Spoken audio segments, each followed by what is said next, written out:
hands up and grab the cash.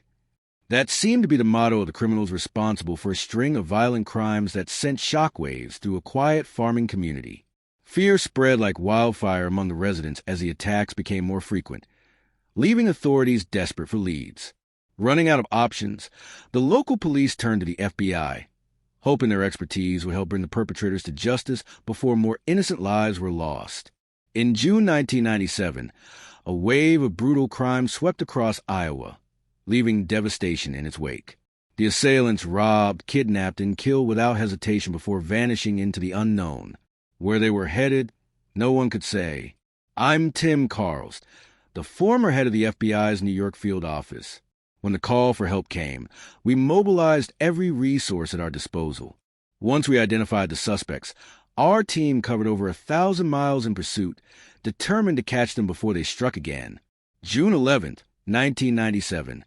A morning like no other, the rolling fields of southern Iowa, rich with crops and livestock, stirred to life as the first light of dawn spread across the land. Farmers had been up for hours, tending to their daily routines. But for one farm worker, a woman known for her punctuality, this morning was different. She was nowhere to be found. Her boss, a local farmer, grew concerned when she failed to answer his calls. It wasn't like her to miss work. Something felt off. Deciding to check on her himself, he drove to her house. As he pulled up, he noticed her truck was missing, and the front door hung slightly ajar. A sinking feeling settled in his gut. Stepping inside, he was met with a chilling sight. His employee, Barbara Garber, lay lifeless in her living room chair. The sheriff's department quickly responded to his frantic call. Chief Deputy Paul V from Mahaska County Sheriff's Office recalled later, "In my 2 decades on the force, I had encountered maybe 5 or 6 murder cases. Homicide is rare in a place like Oskaloosa, Iowa, or anywhere in Mahaska County, for that matter." Barbara Garber, a middle-aged woman, was found fully dressed, slumped to one side in her armchair. Blood trickled from a gunshot wound in her head. It was a scene no one in this peaceful town ever expected to witness. Authorities wasted no time. The sheriff called in forensic experts from the state crime lab to process the scene. The medical examiner quickly determined that Garber had been shot 4 times at close range, executed while simply sitting in her chair. Spent shell casings from a .22 caliber firearm littered the floor near her feet. Her breakfast sat untouched on the table. There were no signs of forced entry, no indication of a struggle. It was as if she had let the killer in willingly. But there was something missing. Her pickup truck, a dark green newer model Dodge, was gone. The farmer, who knew Barbara well, confirmed that the vehicle had been parked in her driveway the night before. Now it had vanished. That alone suggested to investigators that robbery wasn't the motive. Someone had specifically wanted her truck. As officers began spreading word about the stolen vehicle, a neighbor came forward with a new lead. She lived about a quarter mile down the road and had noticed something unusual earlier that morning while leaving for work. "I saw a small blue station wagon," she told police. "It was backing out of Barbara's driveway, but I couldn't see earlier that morning. While I didn't recognize the car, and I never saw it around here before." This was a critical clue. If the car had never been seen near Barbara's house before, it was likely connected to her murder. But before investigators could fully process what they had just learned, another urgent call crackled through the police radio. A bank had just been robbed. A crime spree begins. The small town of Gibson, Iowa, about 5 miles from where Barbara was found murdered, had just experienced its first ever bank robbery. The town barely had 70 residents, and the bank itself had only opened its doors that morning. By the time deputies from 2 counties arrived at the scene, the robbers were long gone. Since all bank deposits were federally insured, the case immediately fell under the FBI's jurisdiction. The closest field office was in Cedar Rapids, over 70 miles away, so agents were dispatched as quickly as possible. FBI Special Agent Scott French was assigned to the case. As he gathered details, one thing became clear. This was no amateur job. At exactly 10 a.m., just as the morning rush had settled, 2 masked men burst into the bank, brandishing weapons. One wielded a shotgun, the other a handgun. "Move! Get against the wall!" one of them shouted. The two employees inside, a teller and the branch manager, had no choice but to comply. There were no security guards, and no customers were present. In a matter of minutes, the men emptied the bank's cash drawers into garbage bags, making off with $65,000 in cash. Though the robbers had their faces covered, the employees believed they were both white males. The bank had no surveillance cameras, no security footage, no photos. That meant no visual evidence, only witness statements to go on. A child's memory offers a clue. With little to work with, agents turned to the surrounding area for witnesses. A young girl, barely 10 years old, came forward with a crucial observation. I was riding my bike across the street when I saw two guys with ski masks jump out of a gray car and run inside, she recalled. She didn't see them leave, but she was certain about one detail. The getaway car was gray. Police immediately issued a statewide alert. A gray vehicle had been used in the bank heist. Meanwhile, deputies began scanning potential escape routes. About 2 miles from the bank, an officer spotted an abandoned gray car in the field. The engine was still warm. Running the plates, he discovered that the car belonged to an 18-year-old woman named Eileen Schultz, who lived just a few miles away. That raised a red flag. Why would her car be dumped in a field when her home was so close? He decided to check on her. What he found inside her house would confirm every officer's worst fear: another murder. Deputy Paul V from the Mahaska County Sheriff's Department had been in law enforcement long enough to recognize a pattern when he saw one. With two violent crimes occurring within a short time and distance of each other, the pieces were beginning to fit together, and the picture they painted was terrifying. When the deputy arrived at Eileen Schultz's home, he found the front door unlocked. There was no response when he called out her name. As he stepped inside, the house felt eerily still, as if the world had frozen in time. Then he saw her. Eileen Schultz, just 18 years old, lay motionless on the floor. She had been shot twice in the head at close range. Just like Barbara Garber, her body showed no signs of defensive wounds. No struggle, no forced entry. It was a calculated execution. On the floor near her body, investigators found .22 caliber shell casings, the same kind that had been used to kill Barbara Garber. It was now clear these weren't random crimes. This was the work of the same killers. The stolen truck links the two murders. Investigators were still trying to piece together why Schultz had been targeted when a neighbor provided a key detail. Around 9:30 a.m., just half an hour before the bank robbery, a dark green pickup truck had been parked in Schultz's driveway. That immediately raised eyebrows.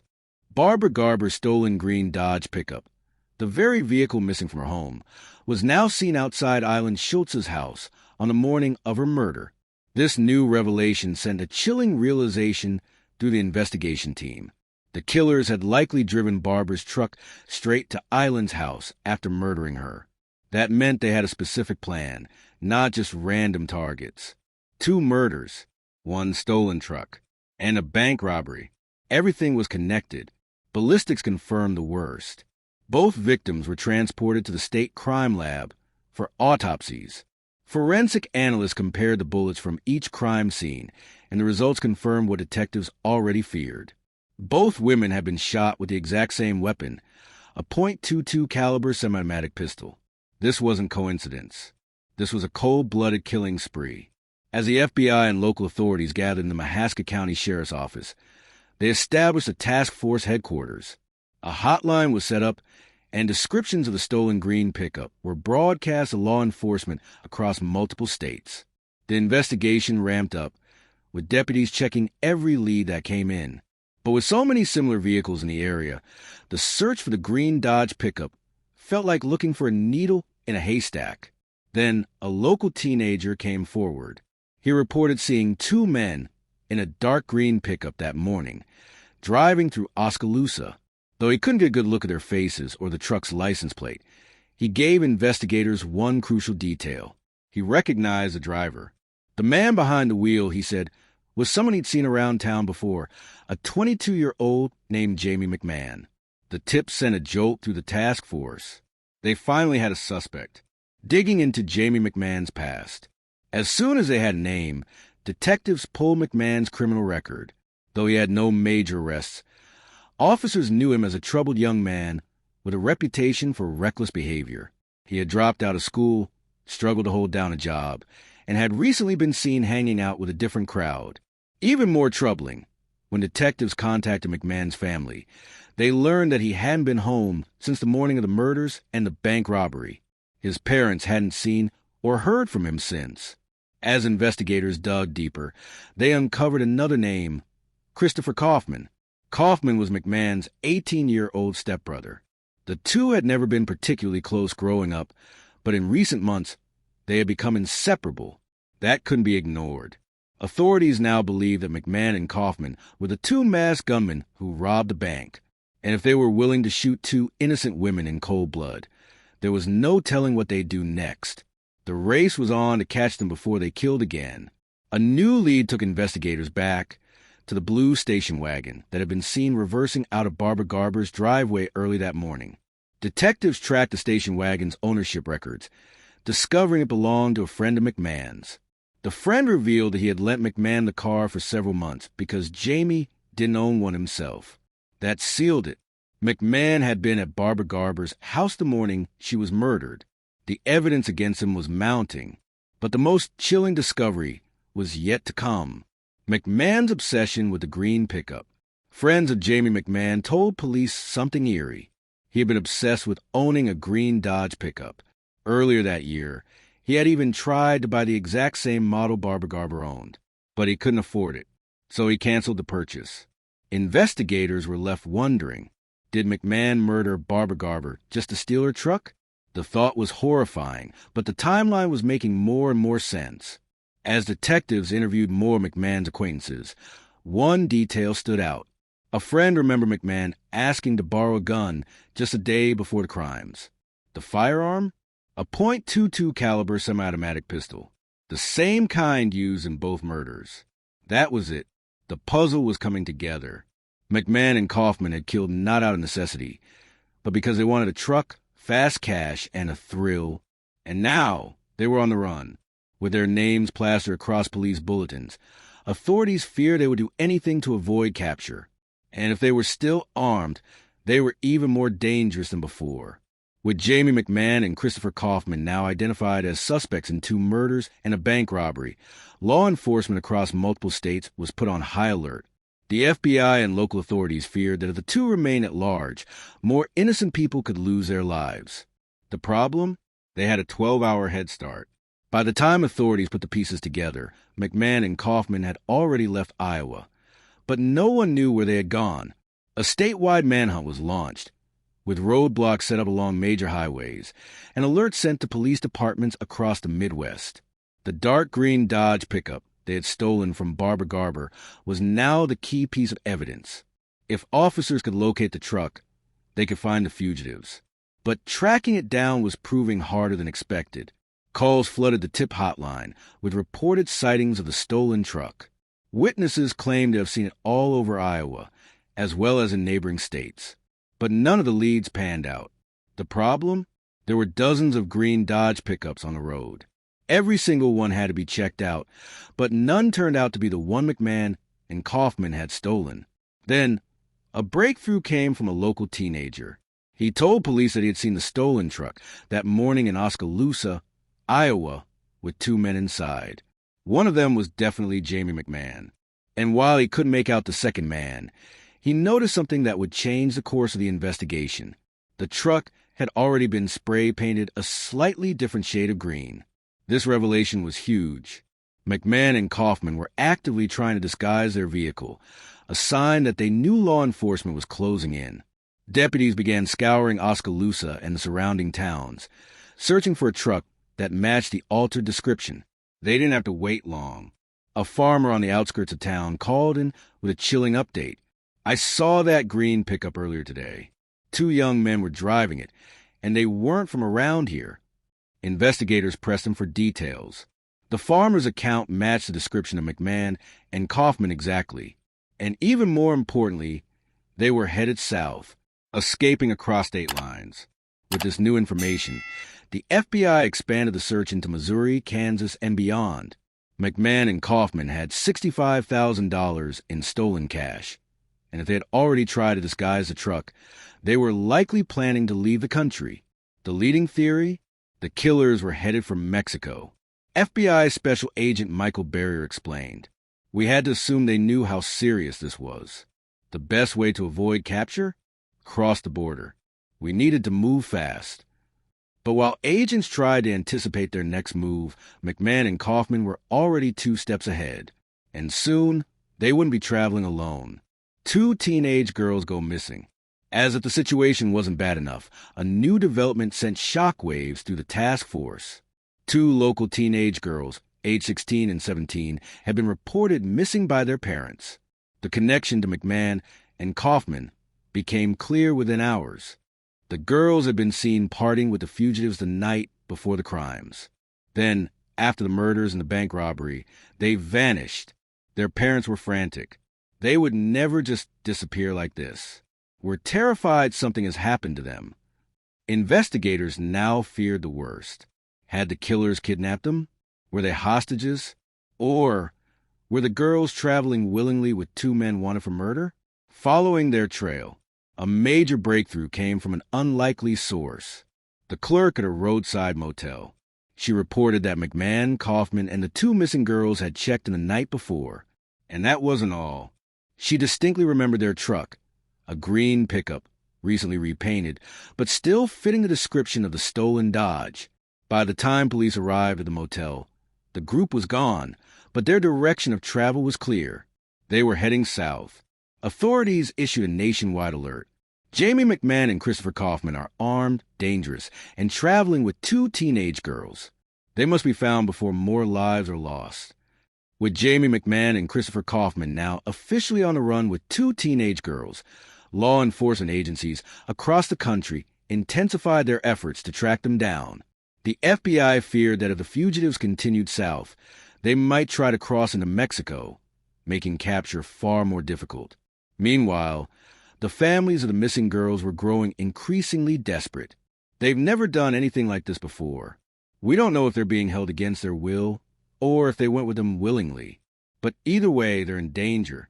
Investigators scrambled to piece together the fugitives' movements, relying on surveillance footage, credit card transactions, and eyewitness accounts.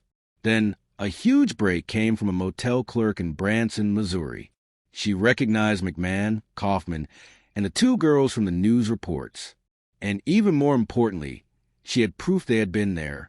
Photos from a vacation on the run. The motel clerk told police that McMahon and Kaufman had been staying there for a few nights, partying with the girls, spending lavishly, and acting like they were on vacation rather than on the run. She mentioned that they had gone to a local carnival, where they had taken photos with disposable cameras. That detail was crucial. Detectives tracked down a photo development shop, where the group had dropped off film. When agents recovered the pictures, they found clear images of McMahon and Kaufman, smiling, laughing, and posing with the 2 girls. But one picture stood out. In the background of one photo, parked just a few feet away, was the stolen green Dodge pickup. This confirmed that they were still driving the murder victim's truck, heading for Florida. At this point, McMahon and Kaufman had already spent a significant amount of their stolen $65,000, blowing it on hotels, restaurants, and drugs. But as their money dwindled, the tone of their trip changed. According to the teenage girls, McMahon and Kaufman became increasingly paranoid.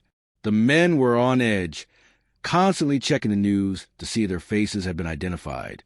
Then came the moment that changed everything. One night, McMahon confessed, under the influence of methamphetamine. He admitted to the girls that he and Kaufman had murdered Barbara Garber and Island Schultz, but showed no remorse. "I don't care. If I have to, I'll kill again." That was when the girls realized just how much danger they were in. It was all fun and games at first, but then we realized we were stuck with murderers. Terrified, the girls begged to go home. And surprisingly, McMahon let them go. "We don't need them anymore. Let's just give them some money and be done with it." McMahon and Kaufman handed each girl a few $100s and put them on a bus back to Iowa. With the girls now out of the picture, the killers continued south, toward Florida. A key mistake, the lost bag of evidence. Before leaving Missouri, McMahon and Kaufman made a crucial mistake, one that would later seal their fate. One of the girls told police that on their way out of town, the fugitives had stopped by the Des Moines River. There, McMahon took a duffel bag from the truck and threw it into the water. He never said what was in it. He just told us to forget about it. A few days later, an off-duty Iowa State Police officer was out fishing near the river when he spotted something strange. A black bag caught in the rocks. Curious, he pulled it from the water and opened it. Inside, he found black ski masks, brown coveralls, a woman's wallet, a driver's license belonging to Island Schultz. The evidence was undeniable. McMahon and Kaufman had discarded the clothing they wore during the bank robbery, but now it was in the hands of law enforcement. With this, the FBI was able to confirm their involvement in the murders and the bank heist. Now, it was just a matter of finding them before they struck again, closing in on the killers. By the time authorities officially charged McMahon and Kaufman with murder, armed robbery, and carjacking, the men had already reached Pensacola, Florida. The fugitives were getting sloppy. They had been spotted at a local gas station, and a tip came in from a motel clerk who believed they were staying nearby. That's when a local resident made a 911 call that changed everything. I just saw a green pickup that looks exactly like the one from the news. 2 guys inside. It's parked behind a motel. Law enforcement immediately responded. When they arrived at the motel parking lot, they found a green Dodge pickup, still bearing Iowa plates. Finally, after nearly 3 weeks on a run, McMahon and Kaufman had nowhere left to hide. But what police didn't know yet was that the 2 men weren't alone. Inside their motel room was a third person, a potential hostage. And now, the standoff was about to begin. The stolen green Dodge pickup sat parked behind a motel in Pensacola, Florida. Investigators had finally located Jamie McMahon and Christopher Kaufman. But the situation had taken a dangerous turn. Through motel records and witness statements, authorities learned that the fugitives weren't alone. A third man was inside the room with them. At first, officers weren't sure if he was an accomplice or a hostage. Either way, this changed everything, locking down the scene. Sheriff's deputies and FBI agents sealed off the area, preventing the fugitives from making a quick escape. The motel was quietly evacuated as officers set up a command post across the street. Snipers took position on nearby rooftops, prepared for a possible shootout. A SWAT team was put on standby. If McMahon and Kaufman were armed and desperate, this could end in bloodshed. A crisis negotiator was brought in to make contact. The motel's phone rang, a nervous voice answered. It wasn't McMahon or Kaufman. It was a third man, the unknown occupant inside the room. The negotiator asked his name, but the man hesitated. Finally, he admitted, "They picked me up when I was hitchhiking. I didn't know who they were." At first, officers weren't sure whether to believe him, but then he whispered something that made their stomachs drop. "They told me they're not going to be taken alive." That was all the FBI needed to hear. This wasn't just an arrest anymore. It was about getting out of this without anyone else dying. Negotiations take a turn. The hostage was clearly terrified. He described McMahon and Kaufman as paranoid and aggressive, fueled by methamphetamine and fear. They haven't slept in days. They keep saying they won't go to prison. The negotiator tried to calm the situation, urging the hostage to walk out of the room. But McMahon was already awake. The fugitives realized what was happening, and they panicked. "Are you talking to the cops?" McMahon shouted. The line went dead. Outside, the SWAT team tensed, expecting gunfire at any second. A desperate escape attempt. For the next 2 hours, negotiators tried to reestablish contact. Inside, McMahon and Kaufman argued about what to do. McMahon, the older of the two, still believed they could escape. Kaufman, exhausted and coming down from days of drug use, was losing his grip on reality. "I don't want to die," Kaufman muttered. Finally, McMahon made a decision. Let the hitchhiker go. Minutes later, the motel door cracked open. The hostage stumbled out, hands in the air, visibly shaken. He was checked for weapons and taken to safety. With the hostage free, the FBI now had one goal: get McMahon and Kaufman out alive. As Kaufman and McMahon remained barricaded inside, the FBI knew time was running out. The negotiator focused on Kaufman, sensing he was the weak link. "Chris, you don't have to do this. Walk out the door and we'll make sure you're safe." Finally, after hours of pleading, Kaufman made a choice. The door swung open again. Kaufman stepped out, hands raised, and surrendered. SWAT officers rushed forward, secured him, and led him away. Now, only McMahon remained, and he wasn't giving up without a fight. A tense final stand. Inside the room, McMahon paced back and forth. He reached for something. Then, a chilling sound came over the phone line, the click of a gun being chambered. The negotiator knew what that meant. McMahon was preparing to end it on his own terms. "Jamie, listen to me. You still have a choice." There was silence. Then McMahon spoke. "I won't rot in prison." A moment later, the door creaked open. McMahon stepped out, unarmed. He dropped to his knees and put his hands behind his head. After nearly 12 hours of negotiations, the hunt was over. Jamie McMahon and Christopher Kaufman were finally in custody. After nearly 3 weeks on the run, Jamie McMahon and Christopher Kaufman were finally in FBI custody. Their crime spree, marked by 2 brutal murders, a bank robbery, and a multi-state manhunt, had come to an end. But for the investigators and the victims' families, the case was far from over. Now, the focus shifted to securing convictions and ensuring that these 2 killers would never walk free again. Once back in Iowa, McMahon and Kaufman were interrogated separately. Christopher Kaufman, just 18 years old, cracked first, faced with overwhelming evidence and the possibility of a death sentence under federal law. He agreed to cooperate with prosecutors. He admitted that the plan had been McMahon's idea from the start. Jamie wanted that truck. He wanted fast money. He didn't care who got hurt.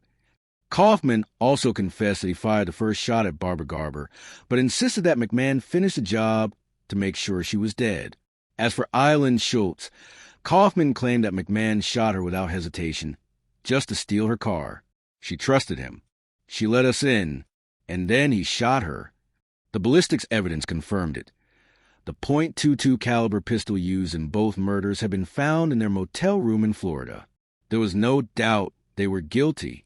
Because the crimes involved interstate carjacking and a bank robbery, the case fell under federal jurisdiction. That meant McMahon and Kaufman could face the death penalty.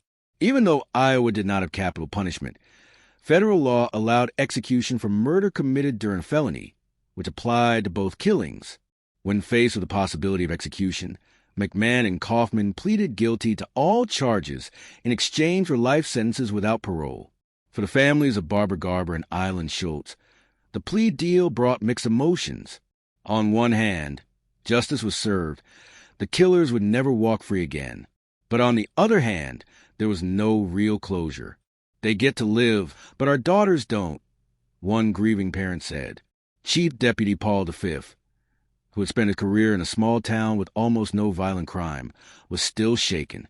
These were just 2 young guys. They weren't career criminals, but they killed without hesitation for a truck, some money, and a thrill.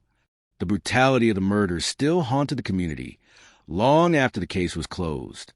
Today, Jamie McMahon is serving life without parole in Leavenworth Federal Penitentiary in Kansas. His younger stepbrother, Christopher Kaufman, is incarcerated in Florence high-security federal prison in Colorado. Despite the opportunity for a lighter sentence in exchange for cooperation, Kaufman never showed remorse for his role in the killings. "They were just in the way," he allegedly told another inmate. For the town of Oskaloosa, Iowa, the memory of these crimes lingers. People still talk about the summer of 1997, when 2 seemingly ordinary young men turned into killers overnight. It wasn't about money. It wasn't about desperation. They just wanted to do it. And that's the scariest part.